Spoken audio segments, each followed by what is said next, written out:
I know you've been seeing the news about the terrible fighting in Sudan, and you're probably thinking, what is the real story? Why are they fighting so much? Honestly, this is a deep, sad story that did not just start. To understand the chaos of today, we have to rewind way back. The very first problem with Sudan is how they became a country. Back in the day before their independence, the British and Egyptians ruled the area. They decided to take two totally different groups of people and force them into one box, which they called Sudan. You had the North, who were mostly Arab and Muslim, and you had the South, who were mostly African, with Christian and traditional religions. They had different histories and different cultures, but the colonial rulers put them together. And when they left in 1956, they gave all the power to the North. That was the original mistake. The people in the South felt ignored, like they didn't belong. And that feeling led to massive, heartbreaking conflict. Because of that injustice, the South immediately began fighting the North for their own space. This led to two massive, long civil wars between the 1950s and the 2000s. It was unbelievably brutal. The conflict is reportedly how 2 million people lost their lives. In the middle of all of this, a military man named Omar al-Bashir took control in 1989. He was a hardline ruler, and he pushed an Islamic-focused government on everyone. The fighting finally stopped in 2005, and eventually, the South got to vote. In 2011, they chose to separate, becoming the new country of South Sudan. This was a huge moment. It confirmed that the forced marriage just didn't work. Now, while the South was leaving, another terrible war started in the west of the country, in a place called Darfur, starting around 2003. This time, the fight was over land and power between different groups in Darfur. When some rebel groups stood up to the government, President Bashir responded by doing something terrifying. He reportedly armed and unleashed local militias known as the Janjaweed, meaning devils on horseback. The Janjaweed allegedly went into non-Arab villages, carrying out mass killings and terrible violence. The world looked on and called it a genocide. Millions of people had to run for their lives. But here's the key part for today. Bashir didn't just disband the Janjaweed. He formally turned them into an official, organized, powerful paramilitary group called the Rapid Support Forces, RCF, in 2013. Their commander was a man named Hemeti.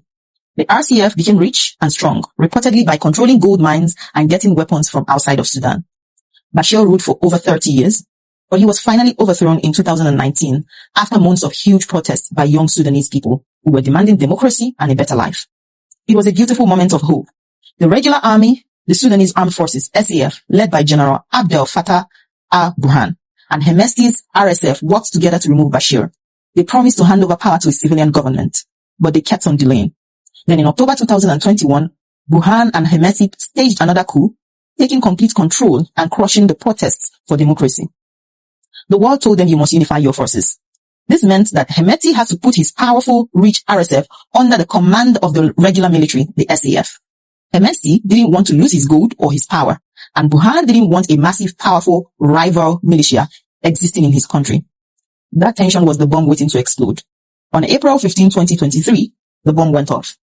The SAF and the RSF began fighting each other in the capital, Khartoum, and the war quickly spread. This is the war you hear about today. It's a disaster. It's reportedly the biggest displacement crisis in the world, with millions of people running for safety. The RSF is allegedly repeating the same old horror with reports of ethnic killings and massive atrocities, especially back in Darfur. On top of all of that, the fighting has destroyed farms, hospitals, leaving millions of people to face starvation and famine. The war isn't just about two generals. Sudan is an important place because of its location and its gold.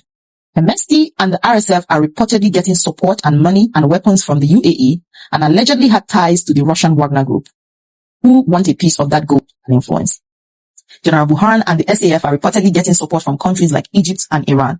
Because of all of this outside meddling, the war just keeps going on. The suffering of the Sudanese people becomes a very tiny piece in a much bigger, richer, and more powerful game. This whole story, from the first beginning to the endless fighting, is a huge tragedy. It's a painful example of what happens when African leaders care more about their personal power and money than about the well-being and unity of their own people. The SAF and the RSF have betrayed the young people who risk everything for a better democratic Sudan. We must pay attention to Sudan. The chaos affects everyone around them. It's a reminder that as young people across Africa, we have to stand for peace and accountability, and we have to demand governments that really serve all people, not just a select few. The price of silence is paid in human lives.